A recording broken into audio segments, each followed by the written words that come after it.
Sasto Tips Alpha. Hello viewers, welcome to স্বাস্থ্য alpha channel পক্ষ থেকে সকলকে স্বাগতম। আজকে আমি আপনাদের সাথে আলোচনা করব, যদি আপনার শিশুর বেশি ডায়রিয়ার সমস্যা হয়ে থাকে তাহলে সেক্ষেত্রে তাকে কি খাওয়াবেন, কোন ধরনের মেডিসিন খাওয়াতে পারেন। এমন একটি মেডিসিন আছে সিপ্রোজিন 250, যেটি হচ্ছে একটি পাউডার সিরাপ। ঠিক আছে, তো এই মেডিসিনটি সম্পর্কে আমি আজকে আপনাদেরকে বিস্তারিত জানার চেষ্টা করব। মেডিসিনটি কি দ্বারা তৈরি করা হয়েছে, মেডিসিনটি কি কি কাজ করে থাকে, এবং আপনারা আপনাদের শিশুকে কি পরিমাণে খাওয়াবেন, সঠিক পরিমাণটা আজকে আমি আপনাদেরকে জানিয়ে দেবো। আর মেডিসিনের সাইড এফেক্ট আছে কিনা, প্রাইস কত পড়বে ইত্যাদি সম্পর্কে বিস্তারিত জানাবো আপনাদেরকে। তো আশা করি আপনাদের ভিডিওটি প্রয়োজন হবে। যদি ভিডিওটি দেখে আপনার বিন্দুমাত্র উপকার হয় বা ভালো লাগে, ভিডিওটিতে একটা লাইক দিয়ে দিবেন। আর আপনি যদি আমার চ্যানেল নতুন হয়ে থাকেন, চ্যানেলটি অবশ্যই সাবস্ক্রাইব করে রাখবেন এবং পাশে থাকা বেল আইকন বাটনটি ক্লিক করে রাখবেন, যাতে করে আমরা ভিডিও দেওয়ার সাথে সাথে আপনার নোটিফিকেশন পৌঁছে যায়। তো চলুন আমরা ভিডিওর মূল আলোচনা শুরু করি। ভিডিওর প্রথমে আমি আপনাদেরকে 250 ml সিরাপটি সম্পর্কে জানিয়ে দিই। সিপ্রোজিন 250, এটি হচ্ছে একটি পাউডার সিরাপ। মেডিসিনটা আপনাদেরকে প্রস্তুত করে নিতে হবে। তো প্রস্তুত কিভাবে করবেন তার আগে আমি জানিয়ে দিই যে সিপ্রোসিন সাসপেনশনটি আপনার প্রস্তুতকারক হয়েছে সিপ্রোফ্লক্সাসিলিন মেডিসিন দিয়ে। এর প্রতি 5 ml অর্থাৎ 1 চামচের রয়েছে 250 মিলিগ্রাম সমপরিমাণ সিপ্রোফ্লক্সিন মেডিসিন। আর এই সাসপেনশনটি প্রস্তুত করে স্কোয়ার ফার্মাসিউটিক্যাল লিমিটেড। 60 ml এই সাসপেনশনটি এমআরপি রেট আপনার 100 টাকা, অর্থাৎ গায়ে মূল্য রয়েছে 100 টাকা। তো এটি আপনার যে কোনো ফার্মেসিতে পেয়ে যাবেন। তো আপনাদেরকে জানিয়ে দিই এই মেডিসিনটি আপনার শিশুকে কি কি সমস্যার জন্য খাওয়াতে পারেন। এই মেডিসিনটি হচ্ছে অ্যান্টিবায়োটিক মেডিসিন, তাই এই মেডিসিনটি কয়েকটি কাজ রয়েছে। তবে আজকের এই ভিডিওতে শুধু আমি আপনাদেরকে শিশুদের ডায়রিয়ার সমস্যার জন্য খাওয়ার জন্য আলোচনা করব। শিশুদের ডায়রিয়ার সমস্যার জন্য বাচ্চার পেট খারাপ হয় অথবা যদি 7-8 বার পাতলা পায়খানা হয়, তাহলে সেই ক্ষেত্রে প্রথমে তাকে অ্যামোডিস সিরাপ খাওয়াবেন। ঠিক আছে, যদি অ্যামোডিস সিরাপ খাওয়ানোর পর যদি দেখেন যে 2-3 বেলা অ্যামোডিস সিরাপ খাওয়ানোর পর ঠিক হচ্ছে না, তখনই আপনারা এই সিপ্রোজিন 250 ml সিরাপটি খাওয়াতে পারেন। তো এই মেডিসিনটা আপনারা কিভাবে প্রস্তুত করবেন সেটি সম্পর্কে আগে আমি জানিয়ে দিই। এই মেডিসিনটি প্রস্তুত করার জন্য আপনার প্যাকেটের ভিতরে 2টি বোতল থাকবে। একটি হচ্ছে যে পানির মতন, আর একটি হচ্ছে পাউডারের বোতল।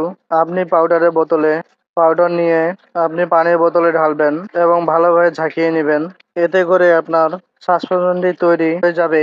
এতে আর কোনো আপনাকে এক্সট্রা করে পানি যোগ করতে হবে না। এখানে পানি এবং পাউডার দুইটাই একসাথে থাকে। আপনারা শুধু জাস্ট মিক্স করে নিয়ে ঢাকিয়ে প্রস্তুত করে নেবেন। তো এবার আপনাদেরকে জানিয়ে দিই যে কি পরিমাণে আপনি আপনার শিশুকে মেডিসিনটি খাওয়াবেন। যদি আপনার শিশুর বয়স 1 থেকে 3 বছর বয়স হয়, তাহলে তাকে হাফ চামচ করে দিনে 2 বার খাওয়াবেন। আর যদি আপনার শিশুর বয়স 4 থেকে 8 বছর বয়স হয়, তাহলে তাকে 1 চামচ করে প্রতিদিন 2 বার খাওয়াবেন, সকাল এবং রাতে। আর যদি আপনার শিশুর বয়স 9 থেকে 12 বছর বয়স হয়ে থাকে, তাহলে তাকে 1.5 চামচ করে দিনে 2 বার খাওয়াবেন। এবং এই সাসপেনশনটি আপনি তাকে খালি পেটে খাওয়াতে পারবেন, ভরা পেটেও খাওয়াতে পারবেন। এর কোনো নির্দিষ্ট ভাগা নেই, আপনি খালি পেটে বা ভরা পেটে খাওয়াতে পারেন। যে কোনো অবস্থায় তাকে খাওয়া যেতে পারে, এই মেডিসিনটি খাওয়াতে পারেন। আর আরেকটি জিনিস খেয়াল রাখতে হবে, এই সিপ্রোসিন মেডিসিনটি যখন আপনি আপনার শিশুকে খাওয়াবেন, তাকে কিন্তু পর্যাপ্ত পরিমাণ পানি খাওয়াতে হবে। ঠিক আছে, এটি হচ্ছে। আর সেই সাথে কিছু সতর্কতা রয়েছে, সেটি হচ্ছে এই মেডিসিনটি যখন আপনার শিশু খাওয়াবেন, তখন অ্যান্টাসিড জাতীয় মেডিসিন বা ক্যালসিয়াম তেল জাতীয় খাওয়ানো যাবে না। আর বাচ্চাকে যদি ছোট হয় দুধ খাওয়ার প্রয়োজন হয়ে থাকে, তাহলে সেক্ষেত্রে তাকে দুধ খাওয়ানোর 1 থেকে 1.5 ঘন্টা পর তাকে মেডিসিনটি খাওয়াবেন, অথবা মেডিসিন খাওয়ানোর 1 থেকে 1.5 ঘন্টা পর তাকে বুকে দুধ খাওয়াবেন। এই হচ্ছে মেডিসিনটির খাওয়ানোর নিয়ম। আশা করি আপনারা বুঝতে পেরেছেন। বিশেষ করে ডায়রিয়ার সমস্যার জন্য তাকে এই মেডিসিনটি 3 থেকে 12 দিন খাওয়াবেন। ঠিক আছে, যদি দেখেন যে 2 থেকে 3 দিনের মধ্যে সুস্থ হয়েছে, তাহলে তাকে আর খাওয়াবেন না। যদি দেখেন যে দ্বিতীয় ধরনের সমস্যা রয়েছে, তাহলে তাকে সেক্ষেত্রে 5 দিন পর্যন্ত খাওয়াতে হবে।